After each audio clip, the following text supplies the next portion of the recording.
Igbo verb drill. Topic: ịgba egwu. To dance in Igbo. Igbo English. Ana m agba egwu. Ana m agba egwu. Meaning, I am dancing. Ị gbara egwu. Ị gbara egwu. You danced.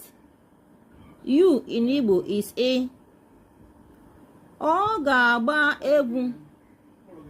Ọ ga-agba egwu. It means he, she, it will dance.